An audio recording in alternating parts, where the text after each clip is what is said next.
Episode की शुरुआत में हम देखते हैं कि जैसे ही जिनशी को रियलाइज होता है कि वो नानजो की गोद में है तो वो फटाफट से नीचे उतर जाती है और बोलती है कि मैं काफ़ी एक्साइटेड हो गई थी क्योंकि मेरी कॉमिक सेमीफाइनल के लिए सिलेक्ट हो गई है और उन लोगों ने एक इवेंट ऑर्गेनाइज किया है, इसीलिए क्या तुम मेरे साथ फ्राइडे को चल सकते हो। तो नानजो कहता है कि वैसे तो मैं बिजी रहता हूँ लेकिन मैं तुम्हारे लिए टाइम ज़रूर निकालूंगा। दूसरी तरफ जिनशी जब यूनिवर्सिटी पहुंचती है तो उसे अपनी टीचर से पता चलता है कि येन अपनी पार्ट टाइम जॉब की वजह से ऑयल पेंटिंग कंपटीशन में पार्टिसिपेट नहीं कर रहा है और ना ही वो अपने काम पर ठीक से फोकस कर पा रहा है, जो सुनकर जिनशी को काफ़ी बुरा लगता है और वो इस बार में इनको कन्फ्रंट करती है। तो वो उसे झूठ बोल देता है कि मुझे ऑयल पेंटिंग कंपटीशन में ज़्यादा इंटरेस्ट नहीं है और तुम्हारे साथ काम करने का डिसीजन मेरा खुद का था। जिनशी बोलती है कि ठीक है, तो मैं आपसे तुम्हें फायर कर रही हूँ। अब इवेंट वाले दिन हम देखते हैं कि येन जुआन और सो से सपोर्ट करने के लिए आए हुए थे और नानजो भी जिनशी के पास ही था। जिनशी काफ़ी खुश लग रही थी लेकिन तभी वो अपने फ़ोन में कुछ देखती है जिससे वो अचानक से सैड हो जाती है, पर तभी उसे स्टेज पर बुला लिया जाता है। इसी बीच नानजाओ को जियांग का कॉल आता है जो कि उसे एक पोस्ट देखने के लिए कहता है जिसमें लिखा हुआ था कि जिनशी ने अपना कॉमिक डिफ्यू स्टार के एक कॉमिक से कॉपी किया हुआ है। वहीं जब जिनशी स्टेज पर पहुंचकर अपनी स्पीच देने वाली होती है तभी सब लोग इस बारे में बात करने लगते हैं और क्राउड में से एक लड़की आकर उस पर चिप्स का पैकेट फेंक कर मारती है। फिर बाकी सभी लोग भी शुरू हो जाते हैं और उनके हाथ में जो कुछ भी था वो सब लोग उस पर वो सब कुछ फेंक कर मारते हैं। इसी बीच नानजो वहाँ पर आता है लेकिन इतनी सारी भीड़ को देखकर फिर से उसकी हालत खराब होने लग जाती है, पर किसी तरह वो हिम्मत करके जिनशी को वहाँ से बाहर ले आता है। इस इंसिडेंट की वजह से जिनशी काफ़ी दुखी थी और वो नानजाओ के गले लग के रोने लगती है। घर जाकर भी जिनशी रूम के कोने में बैठकर रो रही थी और वो अपनी रूम का दरवाज़ा भी नहीं खोल रही होती, जिससे सभी लोग काफ़ी परेशान हो जाते हैं। लेकिन तभी वो अचानक से बाहर निकलती है और ऐसा प्रिटेंड करती है कि मानो वो बिल्कुल ठीक हो और उसे इस सबसे कोई फ़र्क ही ना पड़ता हो, जिसे इस तरह देखकर जुआन और सू वहाँ से जाने लगते हैं और नानजो को उसका ख्याल रखने को बोलते हैं। रात में हम देखते हैं कि जिनशी हॉरर मूवी देखते देखते काफ़ी रो रही थी और उसने वॉल्यूम भी तेज़ किया हुआ था ताकि नानजो को उसकी रोने की आवाज़ ना आए। दूसरी तरफ हम जिन को देखते हैं जो कि आज जो कुछ भी जिनशी के साथ हुआ था उसका वीडियो देखकर काफ़ी खुश हो रही थी। इसका मतलब ये सब उसी ने करवाया था। अगले दिन हम नानजो को ऑफिस में देखते हैं, तभी उसे सू का मैसेज आता है जो देखकर वो फटाफट से घर की तरफ निकल जाता है। घर पहुंचने पर सू उससे पूछते हैं कि जिनशी को क्या हुआ है क्योंकि वो उसका फ़ोन नहीं उठा रही है। नानजो कहता है कि वो तो बिल्कुल ठीक है क्योंकि कल रात वो हॉरर मूवी देख रही थी। तब सू उसे बताती है कि जब जिनशी बहुत ज़्यादा दुखी होती है या फिर उसको रोने का मन करता है तभी वो हॉरर मूवी देखती है। अब नानजो जब घर जाकर देखता है तो जिनशी हॉरर मूवी देख रही थी। नानजो भी उसके पास जाकर बैठ जाता है लेकिन वो हॉरर मूवी देखते देखते काफ़ी डर रहा था। कभी वो उसका हाथ पकड़ लेता है तो कभी वो अपनी आंखें बंद कर लेता है, तो उसे इस तरह देखकर जिनशी हॉरर मूवी हटा देती है। नानजो उसे बोलता है कि अगर तुम रोना चाहती हो तो रो सकती हो, तो जिनशी कहती है कि पहले तुम अपनी आंखें और कान बंद करो। जब नानजो ऐसा करता है तो जिनशी बोलती है कि ये सब मेरी ही गलती थी क्योंकि मैंने अपनी स्क्रिप्ट डिफ्यू स्टार में छोड़ दी थी और अगर मैं इस सब का ध्यान रखती तो ऐसा नहीं होता। नानजो कहता है कि इस समय तुम्हारी कोई गलती नहीं है, तो जिनशी बोलती है कि तुमने अपने कान बंद क्यों नहीं किए। नानजो बोलता है कि मेरे हाथ साउंड प्रूफ नहीं है, जो सुनकर जिनशी हंसने लगती है। फिर वो उसके कंधे पर सर रख लेती है और अपने मन में सोचती है कि आज तो मुझे अपने कंधे पर ऐसे ही सर रखने दो और कल से मैं बहुत ही अच्छी पार्टी भी बनकर दिखाऊंगी। अगले दिन हम इन दोनों को साथ में अपने अपने काम पर जाता हुआ देखते हैं, पर तभी एक लेडी आकर जिनशी को बहुत जोर से धक्का मारती है। तो नानजो जिनशी को तो बचा लेता है लेकिन खुद वो काफी जोर से जमीन पर गिरता है जिससे उसके सर और हाथ में थोड़ी चोट लग जाती है। जिसके बाद जिनशी नानजो को दिखाने के लिए डॉक्टर को बुलाती है, जहाँ डॉक्टर बताती है कि चोट तो ज्यादा गहरी नहीं है लेकिन तुम्हें नानजो का ध्यान रखना होगा और अगर वो कुछ दिन आराम करेगा तो बिल्कुल ठीक हो जाएगा। डॉक्टर के जाने के बाद जिनशी नानजो से कहती है कि प्लीज तुम उस औरत पे केस मत करना जिसने मुझे धक्का दिया था, क्योंकि वो लेडी उस लड़की की माँ थी जिसका काम कॉपी करने का इल्जाम मेरे ऊपर लगा है और उसकी बेटी की हाल ही में मौत हुई है। जो सुनकर नानजो मान जाता है। तभी घर की डोरबेल बजती है और जब जिनशी दरवाजा ओपन करती है तो जिनशीदा अंदर आकर नानजो के पास आती है और उसे पूछने लगती है कि क्या तुम्हें ज्यादा चोट तो नहीं लगी। उसे इस तरह देखकर जिनशी को काफी गुस्सा आता है। जिन बोलने लगती है कि मैं तुम्हारे लिए फ्रूट्स लेकर आई हूँ तो अभी मैं तुम्हें काट कर खिलाती हूँ, पर जिनशी बोलने लगती है कि मैं उसे फ्रूट काट कर खिलाऊंगी। अब यहाँ इस चीज़ को लेकर इन दोनों में काफ़ी छीना झपटी होने लगती है और सारे फ्रूट्स नीचे गिर जाते हैं। तो नानजो कहता है कि मुझे फ्रूट्स नहीं खाने, जो सुनकर जिनशी गुस्से में अपनी रूम के अंदर आ जाती है, पर तभी उसे रियलाइज होता है कि मैं तो नानजो की फियांसे हूँ तो मैं अपने रूम में क्यों आई। अब जैसे ही वो बाहर जाती है तो देखती है कि जिन काफ़ी प्यार से नानजो को फ्रूट्स खिला रही थी और वो उसका पिलो ठीक करने के बहाने उसे हक कर लेती है। जहाँ इन दोनों को इतना क्लोज देखकर जिनशी को काफ़ी जेलस फील होता है और वो फिर से अपने रूम में आ जाती है। तभी उसे यिन का कॉल आता है जो उसे काम कंप्लीट करने के बारे में याद दिलाता है। तो जिनशी उसे घर पर आने को बोल देती है, जिसके बाद जियांग नानजाओ से मिलने के लिए आता है और उसे बताता है कि मैंने उस लड़की को ढूंढ लिया है जिसने असल में जिनशी का काम कॉपी किया था, लेकिन मुझे उसके खिलाफ कोई भी सबूत नहीं मिला। तो नानजाओ उसे कहता है कि तुम कोशिश करते रहो और जो भी कुछ तुम्हें पता लगे उसके बारे में मुझे ज़रूर बताना। जिसके बाद यिन घर पर आता है और जिनशी को उसके साथ हंसते हुए काम करता देखकर नानजाओ को काफ़ी जेलस फील होता है।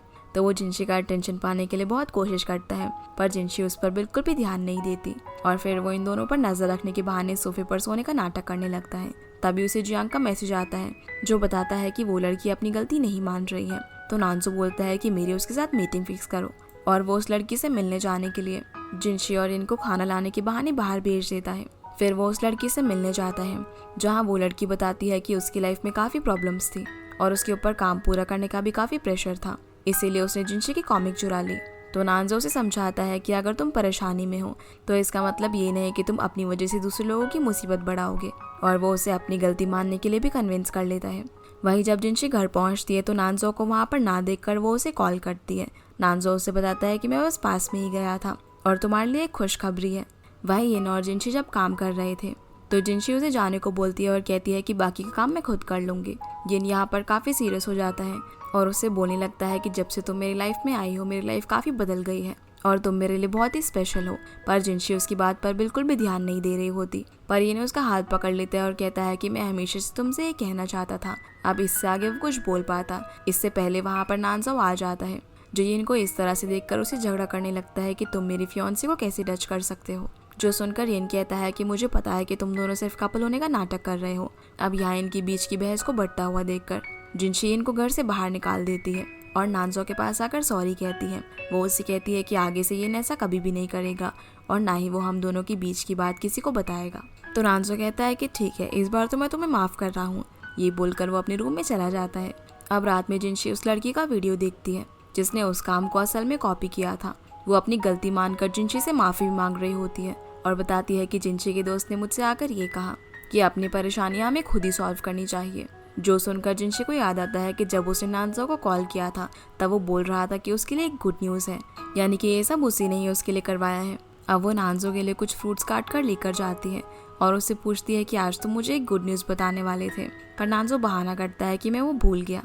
अब क्योंकि जिनशी को पता था कि वो ऐसे नहीं बताने वाला, इसीलिए वो उससे पूछ लेती है कि क्या तुम्हें उस लड़की से माफ़ी मांगने के लिए कन्विंस किया है। जिनशी कहती है कि मैं तो इस इल्ज़ाम के लिए सबसे माफ़ी मांगने ही वाली थी, पर तुमने उसे मेरे लिए सच बताने के लिए कन्विंस किया, जिसके लिए बहुत बहुत थैंक यू। आगे जिनशी बोलती है कि मैं तो तुम्हें हमेशा से ही थैंक यू कहना चाहती थी, क्योंकि जब जब मुझ पर मुसीबत आई है तुमने हमेशा मेरा साथ दिया है और तुमसे मिलना मेरी लाइफ का लकीएस्ट दिन था। जो सुनकर नानजो कहता है कि अच्छा तो बताओ तुम मुझे ये सब रीपे कैसे करोगी। ये बोलकर वो उसके पास जाने लगता है और जैसे ही जिनशी पीछे जाने लगती है तो उसका पैर फिसल जाता है, लेकिन नानजो उसे बचा लेता है और वो फिर भी उसके और करीब जाने लगता है। ऐसे करते करते वो उसे दीवार के सहारे ब्लॉक कर देता है और उसे पूछता है कि आज जब जिन घर पर आई थी तो क्या तुम उसे देखकर जेलस हो गई थी। जिनशी बोलती है कि मैं भला क्यों जेलस होंगी और मेरे अंदर तुम्हारे लिए ऐसी कोई भी फीलिंग नहीं है। जो सुनकर नानजाओ उसके और क्लोज जाने लगता है और जिनशी की हार्ट बीट काफी फास्ट हो जाती है, पर वो किसी तरह वहाँ से निकलकर भाग जाती है और नानजाओ उसे देखकर स्माइल करने लगता है। अगले दिन नानजाओ जिनशी से बहुत सारा काम कराता है। कभी वो उसे हाथ दबाने को बोलता है तो कभी कमर, और छोटी छोटी चीजें भी वो उसे हिलाने को बोलता है, जिससे जिनशी काफी इरिटेट हो जाती है। तभी उसे यिन का कॉल आता है जो कि उसे एक रेस्टोरेंट में मिलने के लिए बुलाता है और जिनशी भी जाने के लिए हाँ कर देती है। जो देखकर नानजाओ काफी जेलस होता है और वो बहाना करने लगता है कि उसे बुखार है, उसका सर दर्द हो रहा है। पर जैसे ही जिनशी उसे चेक करती है तो वो बोलती है कि उसे तो बिल्कुल भी फीवर नहीं है। इसीलिए वो अलग अलग बहाने बनाता है, कभी पेट दर्द का तो कभी हाथ दर्द का, लेकिन इससे भी बात नहीं बनती। तभी जिनशी को फिर से इनका कॉल आ जाता है। जो देखकर नानजाओ जमीन पर गिर जाता है और बेहोश होने का नाटक करता है। अब उसे इस तरह देखकर जिनशी काफी डर जाती है और दौड़ते हुए उसके पास आती है। तभी उसे याद आता है कि ऑफिस में जब नानजाओ उसे किस करने के बाद बेहोश हो गया था तब जियांग ने आकर उसकी पीठ को रब किया था, जिससे वो होश में आ गया था। इसीलिए वो भी ऐसा ही करती है। जिनशी को इस तरीके से अपने लिए परेशान देखकर नानजाओ को काफी अच्छा लगता है और वो उसे स्माइल करते हुए हक कर लेता है। फिर जिनशी नानजाओ को सुला देती है और उसके पास बैठकर उसे देखने लगती है। वो बोलती है कि सोते हुए तुम कितने क्यूट लगते हो। जिसके बाद जिनशी अपने रूम में जाकर सू को कॉल करती है और उसे अपनी एक फ्रेंड का नाम लेकर बताने लगती है कि मेरी दोस्त किसी से प्यार करती है, लेकिन वो अपने प्रोफेशनल रीज़न की वजह से उससे प्यार नहीं कर सकती। जो सुनकर सू कहती है कि मेरी भी एक दोस्त की हालत कुछ इसी तरह है, और यहाँ वो एक दूसरे की फ्रेंड्स का नाम लेकर अपनी अपनी कहानी बताने लगती हैं। पर थोड़ी देर बाद दोनों समझ जाती है कि असल में वो दोनों अपनी अपनी ही बात कर रही हैं। सू जिनशी से पूछती है कि क्या तुम सच में नानजो को लाइक करने लगी हो? तो जिनशी बोलती है कि पता नहीं, लेकिन जब भी वो मेरे सामने आता है तो मेरी हार्ट बीट बढ़ जाती है। फिर जिनशी उससे पूछती है कि अच्छा तुम अपने बारे में बताओ, तुम्हें किससे प्यार हुआ है? अब इससे पहले कि वो कुछ बता पाती उसके घर की डोरबेल बजती है और दरवाज़ा खोलने पर वहाँ पर जुआन होता है। जिनशी बताती है कि मैंने जुआन के हाथ तुम्हारे लिए कुछ फ्रूट्स भेजे हैं। फिर वो कॉल कट करके जुआन को अंदर बुलाती है, जहाँ पानी के बहाने अचानक से जुआन सू का हाथ पकड़ लेता है, जिससे वो दोनों काफ़ी शर्मा जाते हैं। और हम देखते हैं कि यहाँ जुआन को अपने किए पर काफ़ी पछतावा हो रहा था, क्योंकि वो किसी भी तरह से सू को बाहर लेकर जाना चाहता था, लेकिन सू अब उसे अवॉइड करती है और बोलती है कि वो थोड़ी बिजी है। तभी जुआन को किसी का कॉल आता है और वो वहाँ से चला जाता है। जिसके बाद हम नानजाओ को उसकी कंपनी में देखते हैं, जहाँ पर जिन उसके पास एक कंपनी का प्रपोजल लेकर आती है और बोलती है कि हमें एनिमेशन कर लेना चाहिए, क्योंकि अभी हमारी कंपनी के पास फंड्स की कमी है और इस प्रोजेक्ट से हम ज़रूर प्रॉफिट कमाएंगे। पर नानजाओ अपना सारा फोकस सिर्फ लेग जिंगलिंग पर लगाना चाहता था, पर जिन के इंसिस्ट करने पर वो इस बारे में सोचता है और घर पर बैठकर भी वो यही सोच रहा था। तभी उसके पास जिनशी आती है, तो वो उससे इस बारे में पूछता है कि अगर तुम मेरी जगह होती तो तुम किस प्रोजेक्ट को चुनती। जिनशी उसे बोलती है कि तुम वही करो जो तुम्हारा दिल चाहता है। पर क्योंकि नानजो अभी भी सोच में डूबा हुआ था, तो जिनशी उसके साथ एक रैपिड फायर गेम खेलती है, जिसमें वो उससे कई सारे सवाल पूछती है जिसका नानजो को जल्दी जल्दी आंसर देना था। जिसमें वो लेग जिंगलिंग और दूसरे प्रोजेक्ट के बारे में पूछती है, तो नानजो लेग जिंगलिंग को सिलेक्ट करता है और फिर वो आखिर में उससे पूछती है कि वो उसे पसंद करता है या फिर जिन को। तो नानजो उसका नाम लेता है, जो सुनकर जिनशी काफ़ी शर्मा जाती है। और जब नानजो को रियलाइज़ होता है कि ये उसने क्या बोल दिया, तो वो झूठ बोल देता है कि उसकी ज़ुबान फिसल गई थी, वरना उस जैसी लड़की से कौन प्यार करेगा जिसमें बिल्कुल भी मैनर्स नहीं है और हर काम बिगाड़ देती है। जो सुनकर जिनशी को काफ़ी गुस्सा आ जाता है और वो कहती है कि क्या मेरे अंदर एक भी अच्छाई नहीं है। पर नानजो उसके सामने कुछ बोल ही नहीं पाता, इसलिए गुस्से में जिनशी वहाँ से चली जाती है। और उसके जाने के बाद नानजो कहता है कि तुम बहुत अच्छी हो, पर वो इसके लिए रिग्रेट करता है कि वो इस बात को उसके सामने नहीं बोल पाया। अगले दिन ऑफिस जाकर नानजो सभी को बताता है कि वो लोग लेग जिंगलिंग पर काम करेंगे और कहता है कि अगर वो लोग मेहनत करेंगे तो उन्हें इन्वेस्टर्स भी मिल जाएंगे। इसीलिए वो 6 बड़ी बड़ी कंपनी से मीटिंग करने के लिए जाता है, जिनमें से 2 कंपनियां उसके प्रोजेक्ट पर इन्वेस्ट करने के लिए तैयार हो गई थी। इसी खुशी में वो पूरे स्टाफ के साथ सेलिब्रेट करने के लिए एक छोटी सी गैदरिंग रखता है, जिसमें वो जिनशी को भी आने के लिए बोलता है। जिसके बाद हम डिनर का सीन देखते हैं, जहाँ पर जिन नानजाओ के प्लेट में एक फिश खाने के लिए रखती है, जिससे वो खुशी खुशी खा लेता है। जो देखकर जिनशी को काफ़ी गुस्सा आता है, तो वो नानजाओ के प्लेट में एक मिर्ची रखती है और कहती है कि ये तो तुम्हारी फेवरेट है ना, इसीलिए इसे खा लो। ये बोलकर वो नानजाओ की तरफ स्माइल करने लगती है, तो जिन वेजिटेबल उठाकर नानजो की प्लेट में रख देती है और कहती है कि उसे मिर्ची नहीं वेजिटेबल पसंद है, जिससे जिनशी को और भी गुस्सा आ जाता है और वो नानजो की प्लेट में एक अदरक रख देती है और कहती है कि नानजो को ये पसंद है। अब नानजो की ऐसी हालत देखकर जियांग कहता है कि चलो ड्रिंक करते हैं, तो वो नानजो को ड्रिंक करने के लिए बोलता है, पर फिर भी जिनशी ज़बरदस्ती उसे वो अदरक खिला देती है और नानजो को अदरक खाते हुए देख जिन को काफ़ी गुस्सा आता है। इसे भी जिन बोलती है कि हम सभी एक साथ काफ़ी टाइम बाद आए हैं, तो क्यों ना एक पिक्चर क्लिक करें। ये बोलकर वो जिनशी के हाथ में फ़ोन थमा देती है और उसे फ़ोटो क्लिक करने को बोलती है, पर नानजाओ उसे रोककर कहता है कि जिनशी भी हमारी कंपनी का एक हिस्सा ही है, तो वो उसके साथ खड़े होकर एक सेल्फी लेता है। अब डिनर करने के बाद सभी लोग कहीं जाने का प्लान बनाते हैं, तो जिनशी कहती है कि क्यों ना हम पास में फाउंटेन शो देखने के लिए चले, जिस पर सभी लोग मान जाते हैं। लेकिन जिन अब इन दोनों को एक साथ नहीं देख पा रही थी, इसीलिए वो थकान का बहाना करके वहाँ से चली जाती है। जिसके बाद हम देखते हैं कि सभी लोग फाउंटेन शो को काफ़ी इंजॉय कर रहे थे, पर नानजो की नज़र तो जिनशी से हट ही नहीं रही थी और वो अब अपनी फीलिंग्स को और ज़्यादा कंट्रोल नहीं कर सकता था। इसीलिए वो जिनशी का नाम लेता है और उसे आई लव यू बोल देता है। लेकिन जैसे ही वो आई लव यू बोलता है, तभी वहाँ खड़े सारे लोग चिल्लाने लगते हैं और जिनशी उसकी बात सुन ही नहीं पाती, पर वो उसे फिर से आई लव यू बोलता है। लेकिन इस बार भी सभी लोग शोर मचा देते हैं और जिनशी नहीं सुन पाती, तो तीसरी बार वो जिनशी को पकड़ता है और इधर उधर देखता है कि कोई शोर तो नहीं मचा रहा। लेकिन जैसे ही वो आई लव यू बोलने वाला होता है, तभी फिर से लोग शोर मचा देते हैं, जिससे वो काफ़ी फ्रस्ट्रेट हो जाता है और जिनशी को कल शाम को पास वाले पार्क में मिलने को बोलता है। अगले दिन नानजाओ अपने ऑफिस में एक ड्रामा का सीन देखता है, जिसमें एक रोमांटिक प्रपोजल चल रहा था, जिससे इंस्पायर्ड होकर वो भी जिनशी को सेम टू सेम ऐसे ही प्रपोज करने का डिसाइड करता है। फिर जब शाम को जिनशी उसकी बताई हुई जगह पर पहुंच जाती है, तो वो उसे कॉल करती है, क्योंकि नानजाओ उसे कहीं पर भी दिखाई नहीं दे रहा था। तो नानजाओ उसे आगे बढ़ने के लिए बोलता है और जैसे जैसे जिनशी आगे बढ़ती रहती है, तो नानजाओ के पास जो रिमोट था उससे वो लाइट जलाने लगता है, जो देखकर जिनशी काफ़ी इम्प्रेस हो जाती है। अब यहाँ तक तो सब कुछ ठीक था, लेकिन जैसे ही वो थोड़ा और आगे जाती है, तो नानजो एक बटन दबाता है जिससे कि सारे फाउंटेन्स चलने लग जाते हैं और जिनशी वहाँ खड़ी खड़ी पूरी भीग जाती है। नानजो फाउंटेन को रोकने की काफ़ी कोशिश करता है लेकिन शायद रिमोट खराब हो चुका था और जब तक फाउंटेन रुकता है तब तक जिनशी काफ़ी भीग चुकी थी। नानजाओ उसके पास जाकर उसे अपना कोट देता है लेकिन जिनशी गुस्से में कहती है कि क्या तुमने मुझे इसीलिए यहीं पर बुलाया था। तो नानजो उसे समझाने की कोशिश करता है कि ये सब रिमोट कंट्रोल की वजह से हुआ है, जो देखकर जिनशी और ज़्यादा गुस्सा हो जाती है और उसे लगता है कि शायद ही नानजो ने जानबूझकर किया है। फिर वो नाराज़ होकर यहाँ से चली जाती है और इस बार भी बेचारे नानजो का प्रपोजल अधूरा रह जाता है। इसके बाद जब नानजो घर आता है तो देखता है कि जिनशी अभी भी उससे काफ़ी नाराज़ है। वो उसे समझाता है कि वो सिर्फ एक एक्सीडेंट था। तो जिनशी बोलती है कि अच्छा, मुझे तो लगा था कि तुम मुझसे माफ़ी मांगोगे, पर तुम शायद माफ़ी मांगना जानते ही नहीं। ये बोलकर वो गुस्से में वहाँ से जाने लगती है, पर तभी नानजो उससे माफ़ी मांग लेता है, जो सुनकर जिनशी काफ़ी खुश होती है। फिर वो उससे पूछती है कि अच्छा आप बताओ कि तुम मुझे पार्क में क्या कहने वाले थे। तो नानजो कहता है कि मैं ये बात ऐसी सिचुएशन में नहीं कह सकता, जो सुनकर जिनशी गुस्से में वहाँ से चली जाती है। अगले दिन ये जिनशी से मिलने के लिए आता है और उसे बताता है कि मेरी पेंटिंग ने कंपटीशन में फर्स्ट प्राइज़ जीता है, इसलिए मैं तुम्हें ट्रीट देना चाहता हूँ और तुम भी काफ़ी दिनों से कहीं घूमने नहीं गई हो, तो चलो कहीं घूमने चलते हैं। नानजो भी इनकी बातें सुन रहा था और वो गुस्से में जिनशी से बोलता है कि क्या तुम्हें काम नहीं है। तो जिनशी कहती है कि हाँ मुझे काम है, इसलिए मैं तुम्हारे साथ नहीं जा सकती। फिर येनो से बताता है कि कंपटीशन के एक जज ने मुझे एक कॉमिक पर काम करने के लिए कहा है, तो क्या तुम इसमें मेरे साथ काम करोगी। जिनशी बोलती है कि क्या इस काम के पैसे मिलेंगे, तो वो हाँ बोलता है। इसीलिए जिनशी मान जाती है और उसके साथ वहाँ से जाने लगती है, जो देखकर तो नानजो काफ़ी ज़्यादा जेलस होता है और वो अपना पूरा गुस्सा ऑफिस के सारे स्टाफ पर निकालता है। रात में जिनशी को कॉल करके बताता है कि उनका कॉलेज एक कैंप करने के लिए जा रहा है, तो क्या वो भी साथ में चलेगी, जिसके लिए जिनशी मान जाती है और इनकी ये बातें नानजाओ भी सुन लेता है। तो वो सोचने लगता है कि कैंपिंग करेंगे तो मतलब वो दोनों रात में भी साथ में रहेंगे। इसीलिए वो अगले दिन ऑफिस जाकर अपने सभी एम्प्लॉयज़ को बताता है कि कई दिनों से आप लोगों ने काफ़ी मेहनत से काम किया है, इसीलिए ऑफिस की छुट्टी और हम सभी कैंपिंग करने के लिए जाएंगे।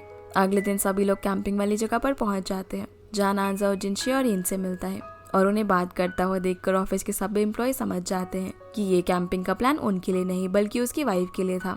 अब जब खाना खाने की बारी आती है तो नानजा और इन दोनों जिनशी के पास जाकर बैठ जाते हैं और उसे अपना अपना खाना खिलाने की कोशिश करते हैं। इस चक्कर में जिनशी कुछ भी नहीं खा पाती और उसे काफी भूख लग रही थी, इसलिए वो दोनों को घूर कर वहाँ से चली जाती है।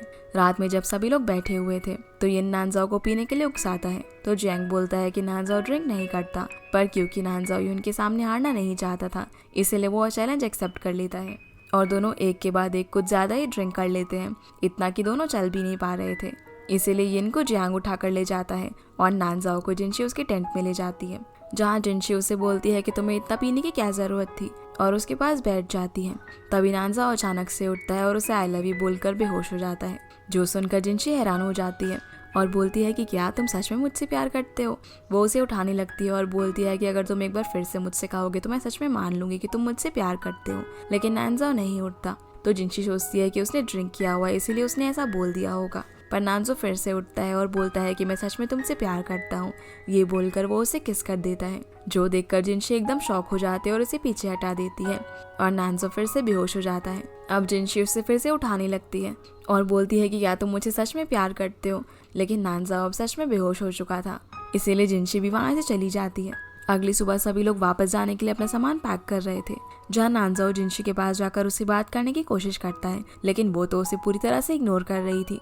अब जब जिनशी अपने बाकी क्लासमेट्स के साथ उनकी बस में बैठ रही होती है तो नानजाओ उसे पकड़कर अपनी कार के पास लेकर जाता है और उससे पूछता है कि क्या तुम मेरे साथ नहीं जाना चाहोगी। तो जिनशी कहती है कि मुझे तुम्हारे साथ नहीं जाना। नानजाओ बोलता है कि मुझे ऐसा क्यों लग रहा है कि तुम मुझे इग्नोर कर रही हो।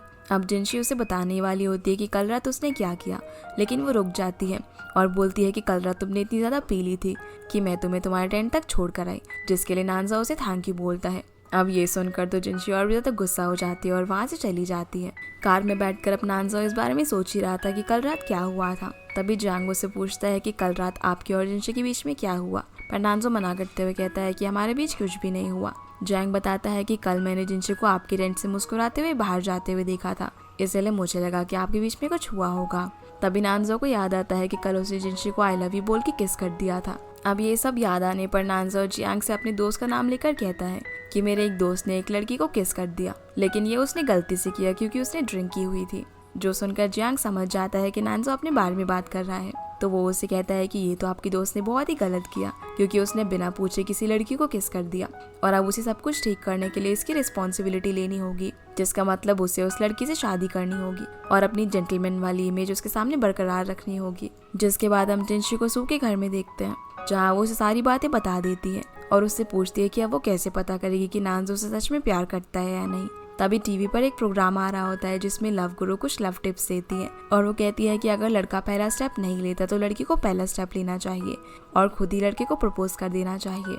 दूसरी तरफ हम नानजो को देखते हैं जो कि उसे मनाने के लिए एक डायमंड रिंग खरीदता है ताकि वो उसे प्रपोज कर सके। वहीं हम जिनशी को देखते हैं जो कि घर में बैठकर उस लव गुरु के और भी वीडियोस देख रही थी, जिससे उसे पता चलता है कि किसी लड़के को इम्प्रेस करने के लिए आपको अपना फिजिकल अपीयरेंस चेंज करना होगा। तो जिनशी बहुत सारा मेकअप वेकअप लगा के एकदम रेडी हो जाती है। जब नानजो घर आता है तो जिनशी एकदम हॉट सा ड्रेस पहन के उसके सामने जाती है, पर नानजो उसे ज्यादा कुछ नोटिस नहीं करता और फ्रेश होकर खाना खाने के लिए बैठ जाता है।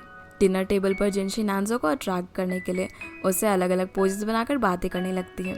तो नानजो कहता है कि क्या तुम्हारी गर्दन में दर्द है, मैं स्प्रे लेकर आऊं, पर जिनशी उसे मना कर देती है।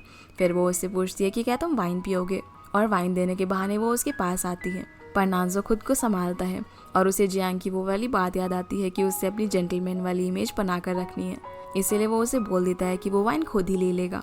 पर जिनशी उसके पास आकर उसके हाथों को अपने हाथों से टच करती है और अपने बालों को पीछे करने लगती है। तो नानजो उसकी तरफ देखने लगता है, जिससे जिनशी को लगता है कि शायद उसका काम बन गया है, इसीलिए वो आंखें बंद कर लेती है क्योंकि उससे लग रहा था कि शायद नानजो उसे किस करेगा। पर उसकी आंख पर कुछ लगा हुआ था, नानजो तो उसे निकाल रहा था, जो देखकर जिनशी को काफी गुस्सा आ जाता है और वो उसे बोलती है कि तुम ही खाओ खाना। ये बोलकर वो अपने रूम में चली जाती है। अब वो रूम में जाकर लव गुरु का दूसरा तरीका देखने लग जाती है, जिसमें वो आइडिया देती है कि आप घर के लाइट्स ऑफ करके उसके करीब जा सकते हो, जो आइडिया जिनशी को काफी पसंद आता है, इसीलिए वो लाइट ऑफ करने के लिए जाने लगती है। दूसरी तरफ नानजो भी जिनशी को प्रपोज करने के बारे में सोच रहा था, लेकिन उसे कुछ समझ नहीं आता। पर जैसे वो फ्रिज ओपन करता है तो उसमें जिनशी की फेवरेट पेस्ट्री रखी हुई थी, जिसके अंदर वो रिंग को छुपा देता है और वो उसे जिनशी के पास देने के लिए जा ही रहा था। तभी जिनशी घर की लाइट्स ऑफ कर देती है और जिनशी को बाहर से आता हुआ देखकर नानजो उससे पूछता है कि तुम इतनी रात को बाहर से क्यों आ रही हो, क्या यिन तुमसे मिलने के लिए आया था, जिस पर जिनशी हाँ बोल देती है। ये सुनकर नानजो को काफी गुस्सा आ जाता है और वो उसे बोलता है कि तुम इस तरीके से इनसे मिलने गई थी। तभी जिनशी उसके हाथ में अपना फेवरेट पेस्ट्री देखती है और बोलती है कि तुम मेरी चीजें कैसे खा सकते हो, मैंने इस पर अपना नाम लिख कर रखा हुआ था। नानजो कहता है कि मैं खा सकता हूँ और इसके लिए मैं तुम्हें पे भी कर दूंगा। ये बोलकर वो उसे खाने लगता है, पर तभी उसे रियलाइज होता है कि वो रिंग को भी निगल गया है, इसीलिए वो उसे निकालने के लिए बेसिन की तरफ जाता है। उसके पीछे पीछे जिनशी भी आती है, जो उसे बताती है कि उस रात तुमने मुझे आई लव यू बोलकर किस किया था, और वो उससे पूछती है कि तुमने मुझे किस क्यों किया था। पर नानजो के गले में तो वो रिंग फंसी हुई थी, जिस वजह से वो कुछ बोल नहीं पा रहा था और वॉमिटिंग करने की बहुत कोशिश कर रहा था। अब उसे कुछ न बोलता हुआ देखकर जिनशी कहती है कि क्या तुम्हें मुझे किस करना इतना बुरा लगा कि तुम अब वॉमिटिंग कर रहे हो। पर तब भी नानजो कोई जवाब नहीं देता, इसीलिए गुस्से में जिनशी वहां से चली जाती है और नानजो उसे रोकने की कोशिश करता है, लेकिन बेचारा कुछ बोल ही नहीं पा रहा था। अगले दिन जिनशी सू के पास जाती है और उसे सारी बात बताती है और बताती है कि कल मैंने उसे अट्रैक्ट करने के लिए इतनी मेहनत की, पर उसका तो कोई रिस्पॉन्स ही नहीं था। तो सू बोलती है कि मेरी भी हालत कुछ ऐसी ही है। जिनशी बोलती है कि मुझे नहीं लगता कि नानजो के दिल में मेरे लिए कोई फीलिंग है, इसीलिए मैं अब उससे अपने सारे रिश्ते तोड़ दूंगी और सिर्फ एग्रीमेंट के हिसाब से ही काम करूंगी। इसी बीच हम देखते हैं कि सू के घर का दरवाजा खुला हुआ था, तो जुआन वहाँ पर आता है और उनकी सारी बातें सुन लेता है। अंदर आते ही वो जिनशी को काफी डांटता है, क्योंकि उसे लग रहा था कि कर्जा चुकाने के लिए वो नानजो के साथ जबरदस्ती रह रही है। पर जिनशी बोलती है कि मैं सच में उससे प्यार करती हूँ। तो जुआन कहता है कि क्या नानजो तुमसे प्यार करता है, जिस बात का जिनशी के पास कोई जवाब नहीं था। अब यहाँ इन दोनों की काफी बहस हो जाती है और जुआन गुस्से में वहाँ से चला जाता है। अब क्योंकि यहाँ जिनशी अपने भाई से काफी नाराज थी, तो सो उसे बताती है कि तुम्हारा भाई काफी अच्छा है और जब भी कॉलेज में तुम्हें किसी भी चीज की जरूरत होती थी तो तुम्हारा भाई लकी ड्रॉ के नाम पर तुम्हें वो चीज भेज दिया करता था। जो सुनकर जिनशी को अपने भाई के लिए काफी बुरा लगता है। दूसरी तरफ हम जुआन को देखते हैं, जो कि गुस्से में नानजो के पास जाता है और उसे एग्रीमेंट कैंसिल करने को बोलता है और कहता है कि मुझे सब कुछ पता चल गया है, इसलिए नाटक करना बंद करो। नानजो उसे बताता है कि मैं सच में जिनशी को प्यार करता हूँ और उसे वो डायमंड रिंग भी दिखाता है, जिसे देखकर वो उसे प्रपोज करने वाला था। तो नानजो कहता है कि मुझे सही मौका नहीं मिला। जुआन बोलता है कि इसकी चिंता तुम मत करो, तुम सिर्फ प्रपोजल की तैयारी करो। जिसके बाद जुआन जिनशी से मिलने के लिए जाता है, जहाँ दोनों अपना झगड़ा सुलझा लेते हैं और जिनशी उसे शाम को सू के साथ अपने घर पर डिनर पर आने के लिए बोलती है, जिसके लिए जुआन मान जाता है। फिर जिनशी सू को कॉल करके बताती है कि जुआन तुम्हें लेने के लिए आएगा क्योंकि आज शाम को मेरे घर पर डिनर है।